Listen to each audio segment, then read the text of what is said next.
Hey guys, it's Amy Duke. I wanted to have a little discussion today about grounding because it's been something that's been coming up a lot lately in almost all of my readings and pretty much most of the conversations that I've been having with people. So the thing is that when you have something like a pandemic going on in the world, you have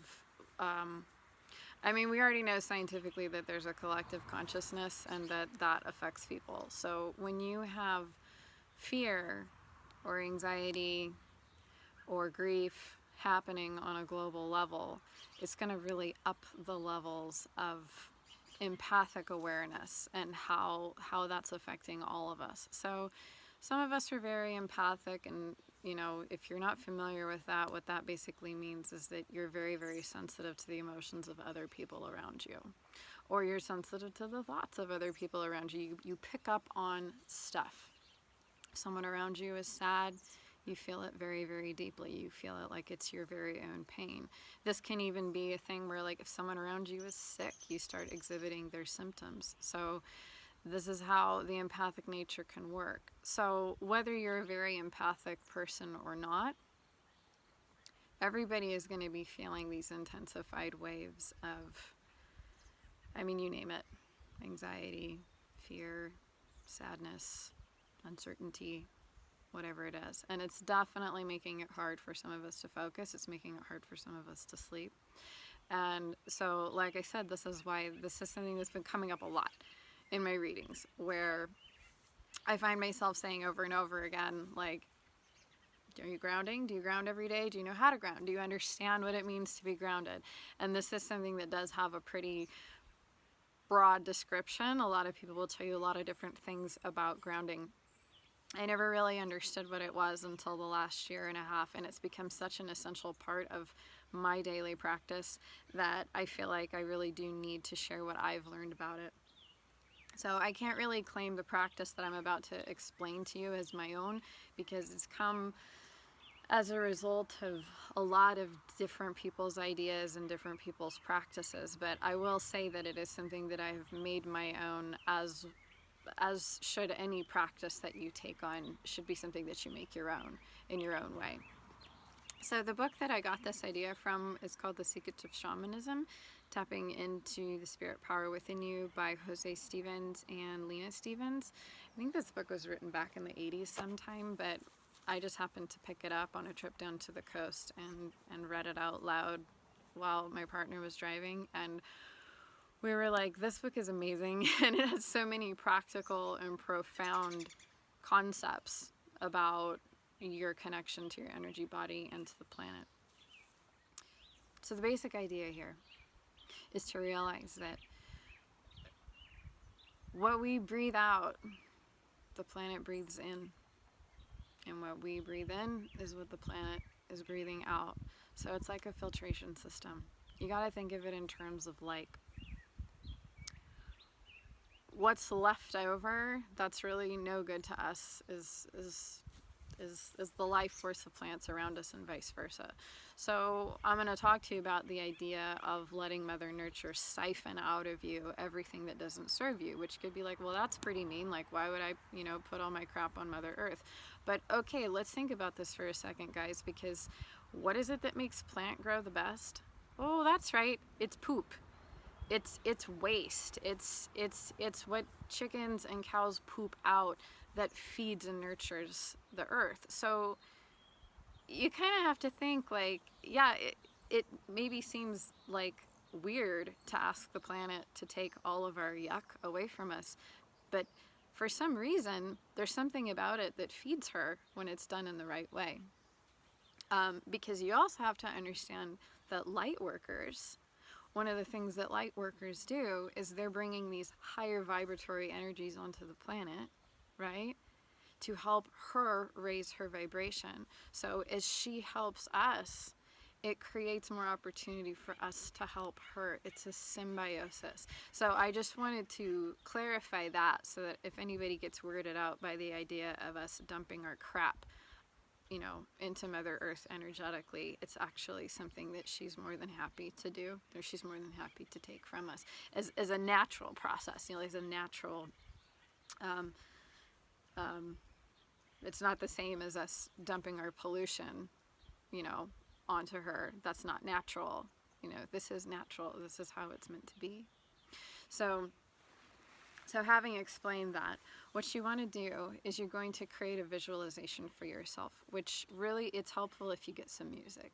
If you get something that, like for me, I like it to be something with birds chirping, hearing water running, just something that feels safe and sacred to me, you know, something that gets me into my magical self and sort of stirs my imagination and my emotions a little bit, because you're going to want to use your imagination, you're going to want to be able to use your emotions, you want to use your mind, and you want to use your will and your energy as well.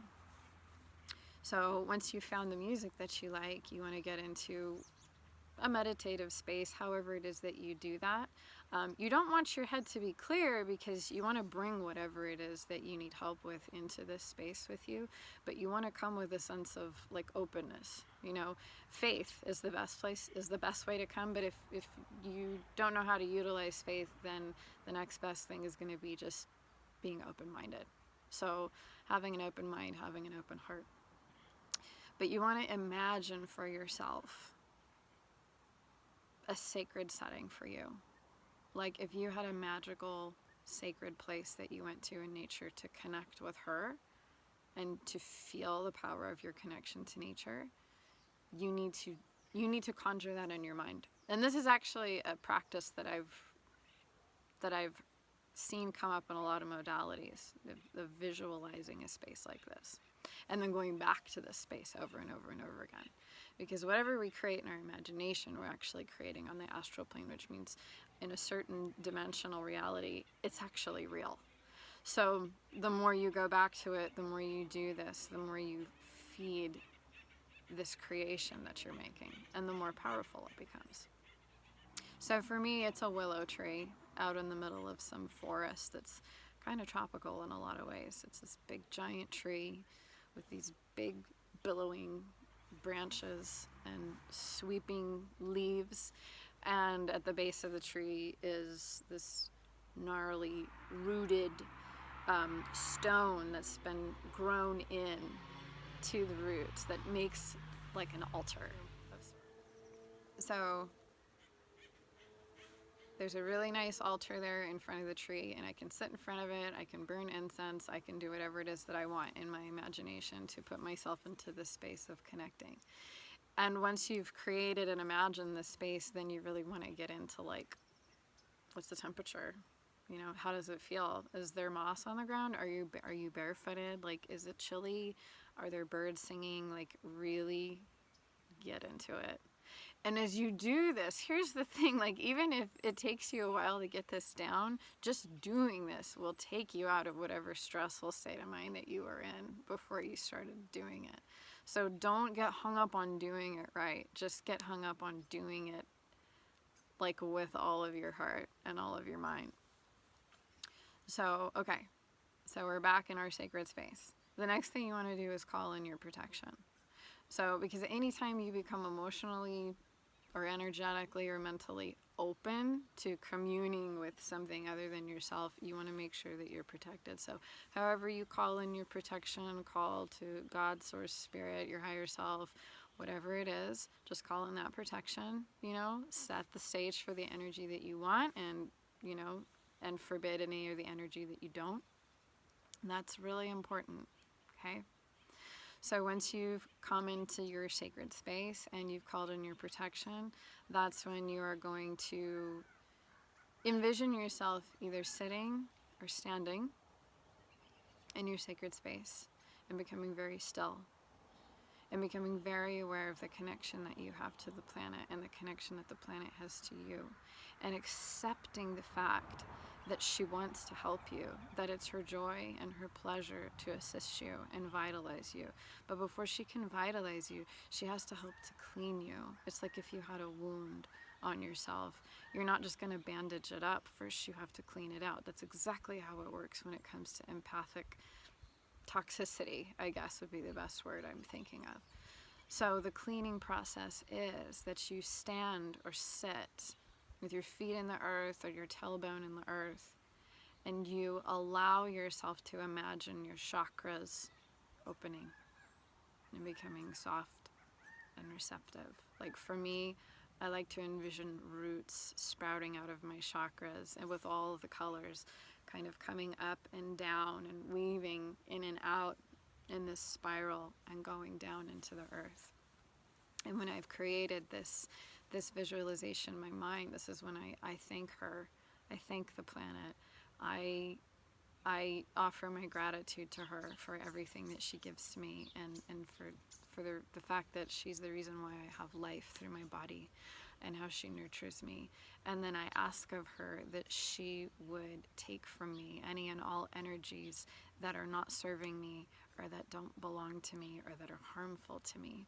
And then I just sit quietly and envision this energy moving through me and down through my roots into her.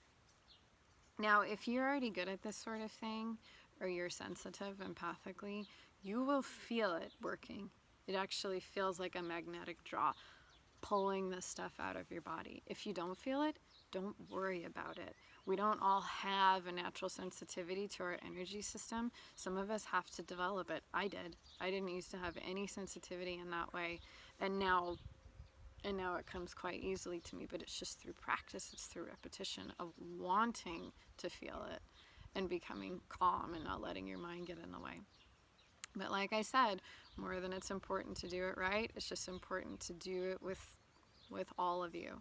So if you can't feel it, imagine that you can feel it. And if you can't imagine that you feel it, then just try to get your head out of the situation as much as possible and just be there. Just enjoy it. So you'll know when it feels like an appropriate time to stop, because you'll feel the pull stop and you'll just kind of feel the sense of readiness that it's time to move on to the next thing. And when that happens, then you're going to thank her very much, send her love and blessings, and then you're going to envision yourself standing up for the second part of the visualization, which is the actual, it's like the healing part. It's like the vitalizing part, where you ask her to fill you with energy. And that's when you're going to envision for yourself. For me, it's a body of water that's right outside where my willow tree is. It's like this beautiful creek that fills into this, like a swimming hole with a waterfall. And I just take that all in. I envision that. I look at the water, I feel the water, I feel the essence of the water, I feel that water cleanses and flows and creates movement. And then as I stand at the edge of the water, I ask of Mother again that she would, through this water, vitalize me, energize me, give me whatever healing energies I need, share her wisdom, share her love with me. So this is where we're bringing the divine aspect of the planet into our being. And it helps to kind of see it like the Celtic tree of life.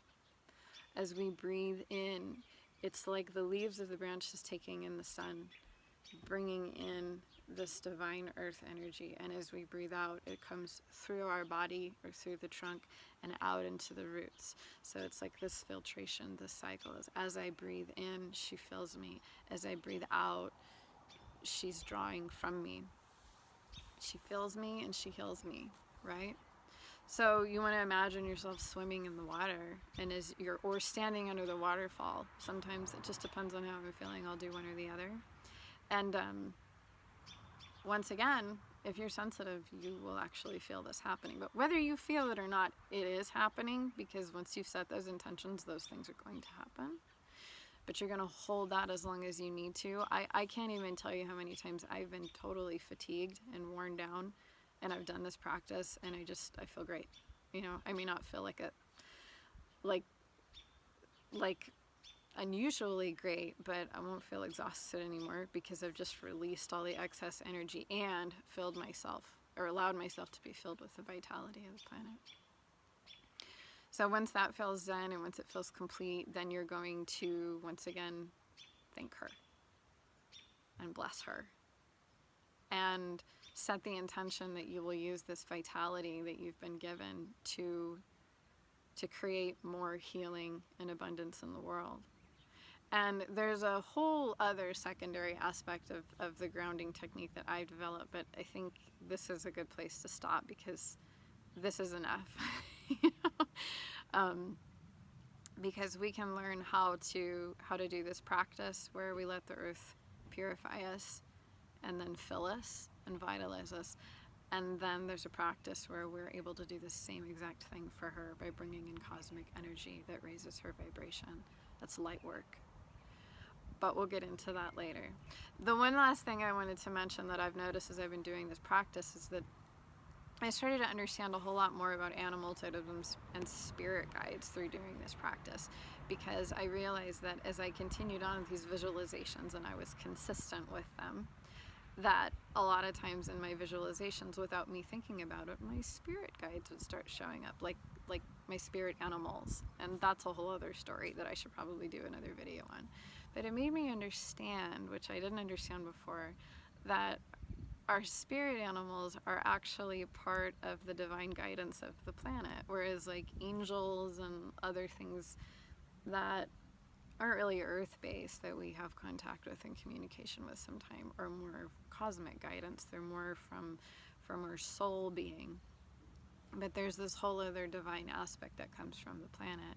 And so the more that you connect with the planet, the more you start to understand her language when it's her, when she's talking to you and how she's talking to you. And one of the ways that that happens is through like animal spirit guides appearing. But like I said, that's another story. I hope that this is helpful.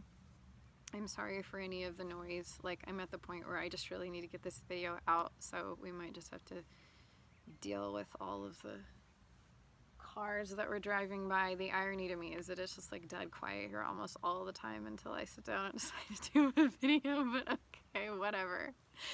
Alright, you guys have a wonderful evening. I look forward to connecting with you again, and I really hope that this helps, and please give me your feedback. Have a good one.